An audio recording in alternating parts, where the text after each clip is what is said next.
Hello, this psych skill is on motivational interviewing. We're going to be learning how to do motivational interviewing on ourselves to create changes in our life. Now, traditionally, motivational interviewing is used for helping to people to overcome substance abuse, addictions of any kind. We are going to be a little bit more expansive in this, and I'll give you another example of maybe with codependent relationships. But the premise of it is to fully explore why you want to change. So in order to change, we have to have motivation. Often suffering is our catalyst for our motivation for why we want to change. And this is why suffering can be a blessing in our lives. But when we're not aware of it, when we're not making the link that, oh, this action is causing me suffering, it puts it doesn't help us to be able to take the steps to make the changes that we want to make. So this exercise or this teaching is going to be giving you the skills to bring self-awareness to why you want to change and why you don't want to change. So you're also seeing both sides of it. So the energy of it is not I have to, I have to, I should, but rather there's nothing I have to do. But what do I want to do? And what feels most loving? So motivational interviewing helps you to answer the question, what do I want to do? So we're going to begin by giving you some examples of what motivational interviewing looks like and in different ways. And then I'm going to ask you to do this on your own. So in your journal, be able to pick something that you have an addiction to. So addictions can be substances. So we're talking about alcohol, caffeine, cocaine. It can be pot, all those things. We can also have behavioral addictions like gambling, gaming, pornography, shopping, social media. So you could do this exercise if you wanted to decrease your screen time or watching reels. You can also use this for addictions like relationships, eating disorders, or even if you're struggling with like sugar or overeating, any area of your life where you want to create change, you can use this technique. And again, it brings that energy if there's nothing you have to do, but helps you answer the question, what do I want to do? So let's go into it right now. I'm going to give you a few examples. Of course, I've modified these, so there's no personal information, but some of these are ones that I've actually done in session with clients as an example. And then I'm going to encourage you to do the same for yourself. So let me show you. I don't know how to show you. I'm going to show you. It's going to be good. Okay, let's see. There we go. Share. All right, here we are. Play we can see. Okay.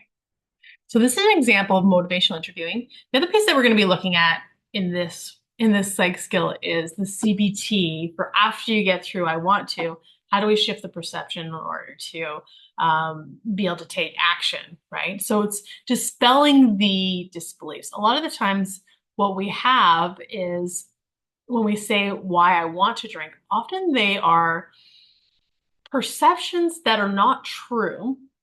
They're distortions that make it seem like it's desirable, but they're actually not really real.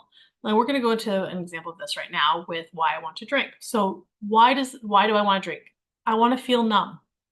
Okay. Is that actually true that you want to feel numb? Or is it that, your lack of self-love means that that's your best right now?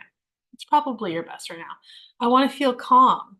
But it's not that the alcohol makes you feel calm, but it stops the withdrawal from the previous use, right? So it's not actual, it doesn't actually make you feel calm if you're addicted. It's just stopping you from being in withdrawal. I want to feel normal and be able to regulate my emotions.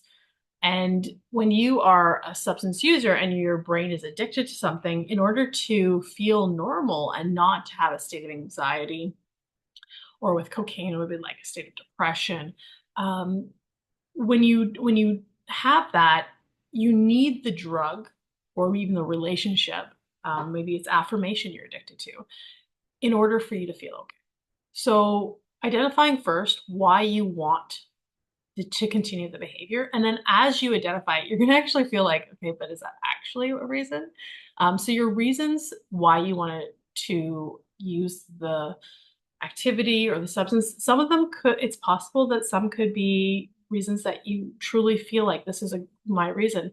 A lot of the time, though, it's because we're avoiding withdrawal or we're avoiding the consequences of not using because we're addicted, which is the same as avoiding withdrawal, or we're using because that's our best at that moment because we're hurting and we don't know what to do. But being able to identify that you're using alcohol as an example because you're struggling with your self-love, that can help you to take the step to say, okay, but how do I change my self-love? So then we can take action within that. But so it's bringing awareness to how you're thinking, how you're feeling, and what's affecting you. Okay, so maybe while I was talking, you're able to skim over this, but why do I want to drink? So these are the reasons why you'd want to drink. So this person felt that, it put excessive weight on their body that was not loving. They felt a lot of guilt and shame after the use. They struggled with sleep. They actually found that their partner was drinking more because they were drinking. And then they felt like, okay, it's not loving for me to drink because then it affects them. Now, ultimately, what people do is outside of our control and you're not responsible for other people's actions. But in this situation, this person felt like that was the reason that they wanted to quit drinking. Now, to truly quit any addiction, we actually have to do it for ourselves. We can't do it for other people. But we can still write down how it's affecting us when we treat others in a way we wouldn't want to be treated. Okay. So that's one example. Another example that is not substance related. This is a really nice one on why I want to get off the couch. So this is someone that had a really sedentary lifestyle and they wanted to be more active. So being able to identify why you want to get off the couch. So her back was hurting. It was difficult, not good for their health. They felt better. The mood was better. But are those actual? Are those real reasons? And when you look a little bit deeper, there's usually this isn't the one why I want to and why I don't want to. This one actually I approached it with why I want to get off the couch and what stops me from getting off the couch. So this is another form of motivational interviewing. So be able to identify why you want to. So we actually didn't identify why she wants to sit on the couch. We just did why you want to get off the couch and then what stops that person from doing that.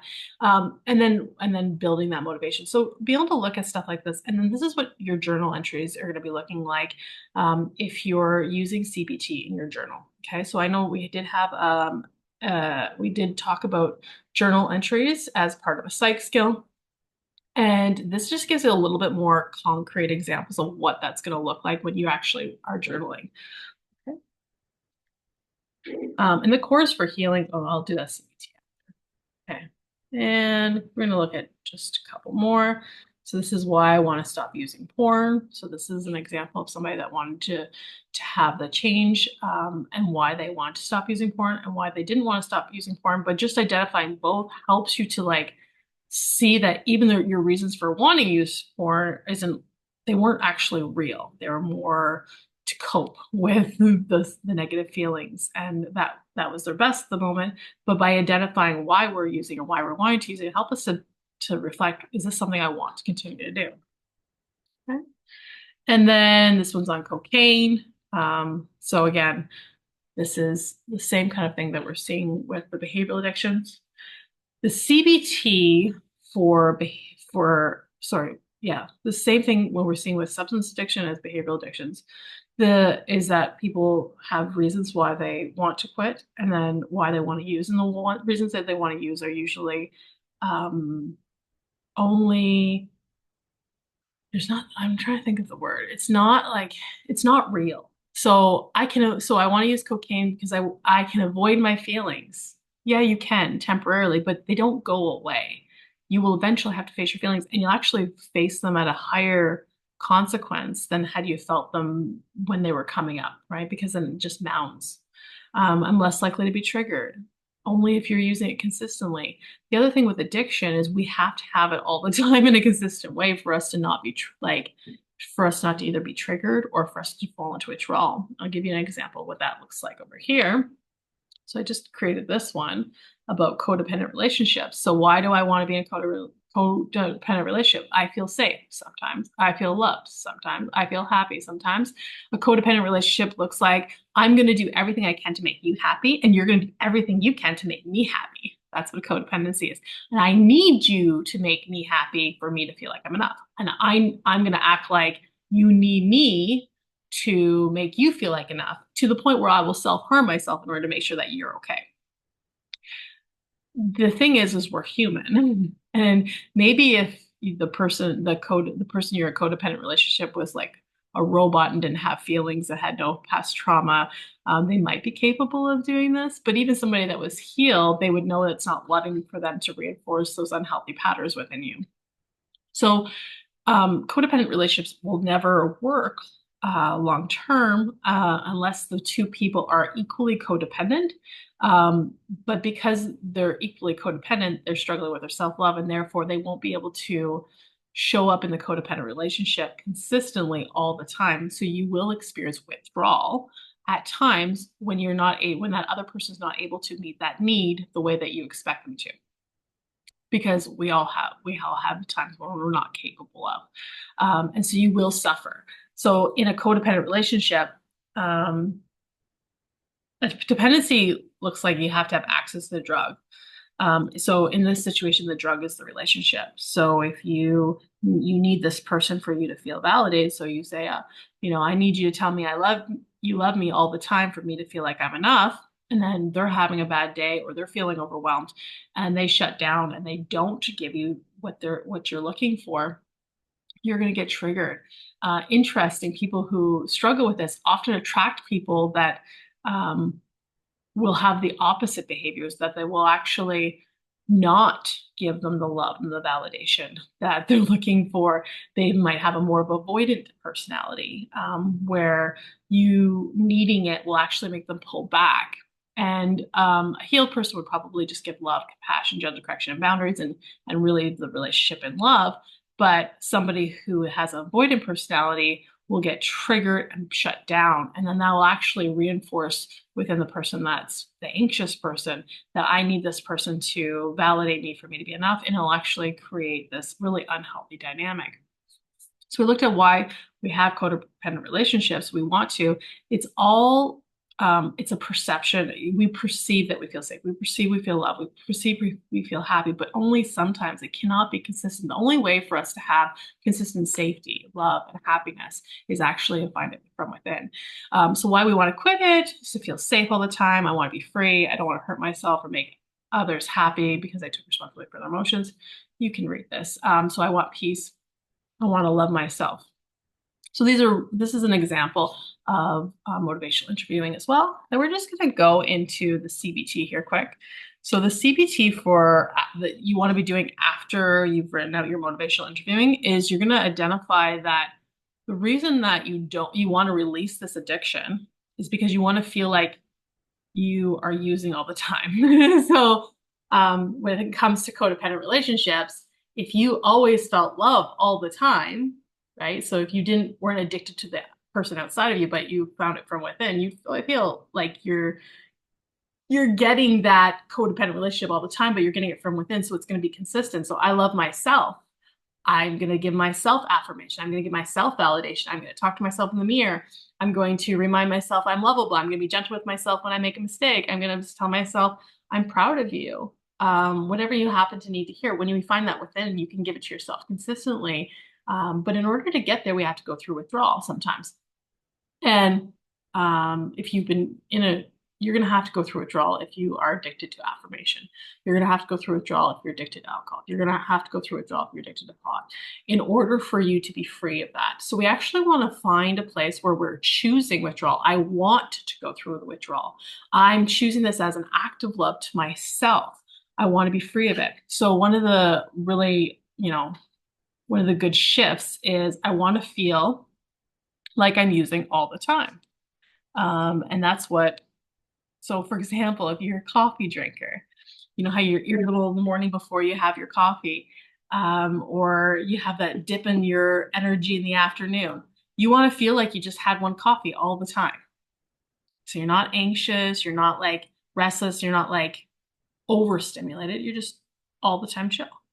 In order to feel like that, you have to not have to go through withdrawal from coffee.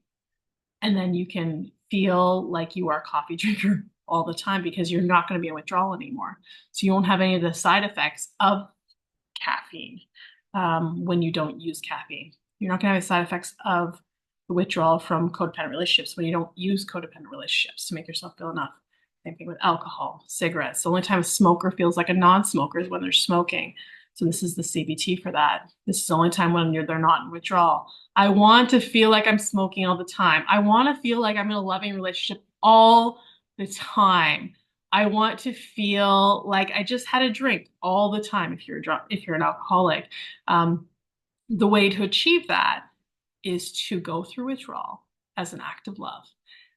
Accept it, allow it, and withdrawal from anything. The first 3 days are the hardest. That's, when it comes to, even if it's drugs like pharmaceuticals, sometimes depending on the half-life, it might be that you won't have to start withdrawal till like 24 hours after the last dose.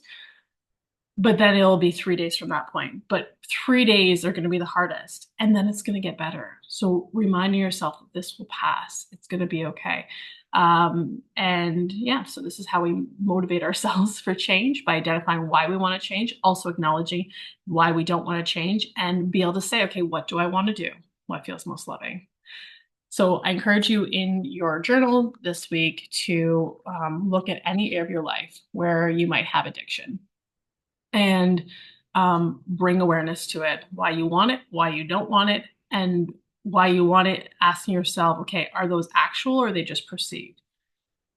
And then do the CBT. What's another way of seeing this? What's the truth of the situation? Why do I want to be free of this? And then you can choose again.